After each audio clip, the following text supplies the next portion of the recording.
చెత్తబుట్ట లాంటి తల, ముడతలు తేరిన దేహం, కాంతిలేని కాటరాక్ట్ కళ్ళు, ఎటైనా మడత పెట్టే నాలుక, నీతిమాలిన బుద్ధి, బెయిల్ కోసం అంటించుకున్న రోగం, సొంతంగా గెలిచే శక్తి లేదు. ఇది ఎన్నికల కాలం, అందుకే దిక్కులేని దీనావస్థ.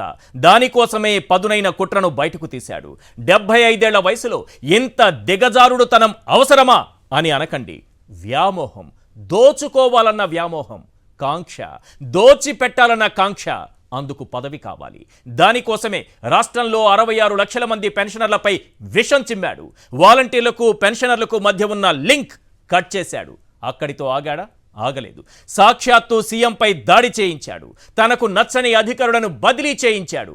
ఆఖరికి రైతులు, మహిళలు, విద్యార్థులపైన కక్ష పెంచుకున్నాడు.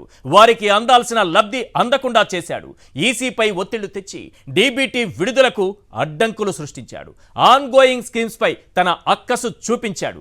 ఇదే చంద్రబాబు తాను అధికారంలో ఉండగా ఎన్నికల సమయంలో పసుపు, కుంకుమ, ఉప్పు, కారం అంటూ దిక్కుమాలిన పథకాలు అప్పటికప్పుడు తెరపైకి తెచ్చాడు. కానీ జగన్ ప్రభుత్వంలో 5 ఏళ్లుగా కొనసాగుతున్న పథకాలు ఇప్పుడు కొనసాగడానికి వీల్లేదంటూ ఈసీకి కంప్లైంట్ చేసి పేదల నోట్లో మట్టి కొట్టాడు. అసలు చంద్రబాబు సైకోయిజం ఏ స్థాయిలో ఉంటుందో ఓ 10 పాయింట్లలో చెబుతాను, వినండి.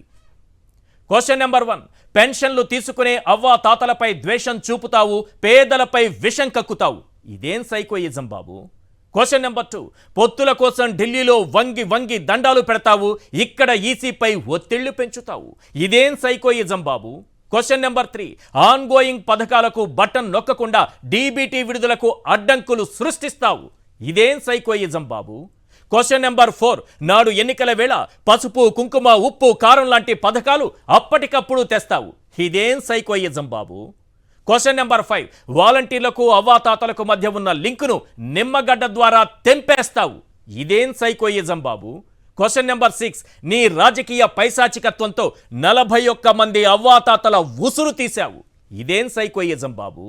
క్వశ్చన్ నెంబర్ 7, 9,44,665 మంది విద్యార్థులకు 708 కోట్ల రూపాయల విద్యా దీవెన అందకుండా అడ్డుకున్నావు.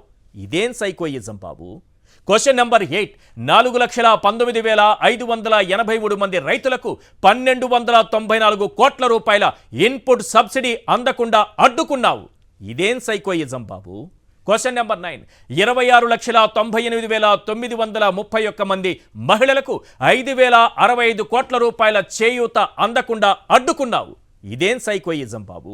క్వశ్చన్ నెంబర్ 10, 4,19,583 మంది మహిళలకు 629 కోట్ల రూపాయల ఈబీసీ నేస్తం అందకుండా అడ్డుకున్నావు. ఇదేం సైకోయిజం బాబు?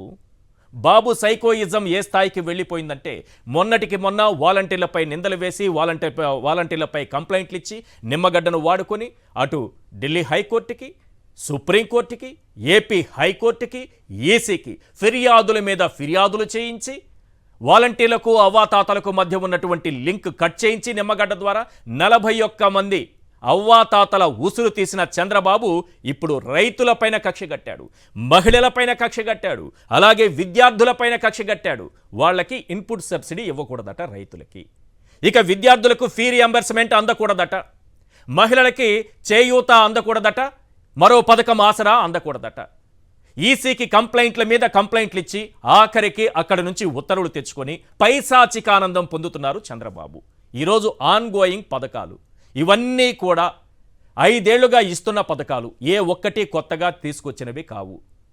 ఎప్పటికప్పుడు ఏ పథకానికి సంబంధించి ఎప్పుడు నిధులు విడుదల చేస్తుందో రాష్ట్ర ప్రభుత్వం ముందే చెబుతోంది. దాని ప్రకారం నిధులు విడుదల చేస్తోంది. దీన్ని కూడా అడ్డుకునే కుట్ర. రైతులు ఇన్పుట్ సబ్సిడీ వస్తేనే కదా ఖరీఫ్కి రెడీ అవుతారు.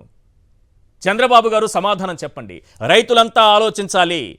మీ 84,000 కోట్ల రూపాయల రుణమాఫీ చేస్తానని ఆ రోజు మిమ్మల్ని నమ్మించి మోసం చేసి ఓట్లేయించుకుని 5 ఏళ్లు పాలించి పారిపోయినటువంటి చంద్రబాబు ఇప్పుడు మీకు ఇన్పుట్ సబ్సిడీ అందకుండా మోసం చేస్తున్నారు. ఆయన ఆ రోజుల్లో కూడా ఇన్పుట్ సబ్సిడీ ఏ సీజన్కి ఆ సీజన్ ఇచ్చినటువంటి దాఖలాలే లేవు. అసలు రైతులంటేనే పడదు, వ్యవసాయం అంటేనే పడదు, వ్యవసాయం అంటే దండగంటాడు. రైతులకు ఉచితంగా కరెంట్ ఇస్తామంటే కరెంటు తీగలపై బట్టలారేసుకోవాలంటాడు. ఆయన అన్నదాతలకు మళ్ళీ 20,000 రూపాయలు నేను ప్రతి ఏటా ఇస్తానని ఏమి ప్రేమ ఒలకబోస్తున్నాడంటే 75 ఏళ్ల వయసులో ఆ తాత చూపించేటటువంటి ప్రేమ రైతులపైన నమ్మాలా? మీ బంగారం వచ్చిందా, తిరిగి వచ్చిందా మీ ఇళ్ళకి? మీ రుణాలు మాఫీ అయ్యాయా 2019 నుంచి 2014 నుంచి 19 వరకు? లేదు. ఇప్పుడు విద్యార్థుల మీద పడ్డారు, మహిళలపైన పడ్డారు. వాళ్ళ పథకాలకు సంబంధించి లబ్ధి చేకూరకూడదంట. అవ్వాతాతలు ఉసురు తీశాడు, వాళ్ళని కష్టాల పాలు చేశాడు, వాళ్ళ కన్నీరు చూసి ఆనందిస్తున్నాడు. ఇప్పుడు మహిళల కన్నీరు చూడాలట, వాళ్ళ ఇబ్బందులు ఆయన చూడాలట. ఎందుకు? ఎక్కడికి పోయినా అవ్వాతాతలు నా మనవుడు, నా కొడుకు అంటూ జగన్ని ప్రేమగా పిలుచుకుంటారు. అక్క చెల్లెమ్మలు చూస్తే మా అన్నయ్య, మా తమ్ముడు అంటే గర్వంగా చెప్పుకుంటున్నారు. అలా ఎలా చెప్తారు మీరు?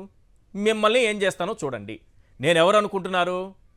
స్పైడర్ సినిమాలో సైకో విలన్. స్పైడర్ సినిమాలో సైకో విలన్. కష్టాలు, కన్నీళ్లు, ఏడ్పులు, పెడబొబ్బలు ఎక్కడైతే ఉంటాయో, ఎక్కడైతే ఆర్తనాదాలు వినిపిస్తాయో, ఎక్కడైతే హాహాకారాలు వినిపిస్తాయో, ఎక్కడైతే ఏడ్పులు వినిపిస్తాయో అక్కడ ఆ ఏడ్పులు హాయిగా వింటూ రెండు చెవులు రెక్కరించి జనం మధ్యలో అవి వింటూ ఆనందించేటటువంటి సైకోయిజం ఈరోజు పెరిగిపోయింది.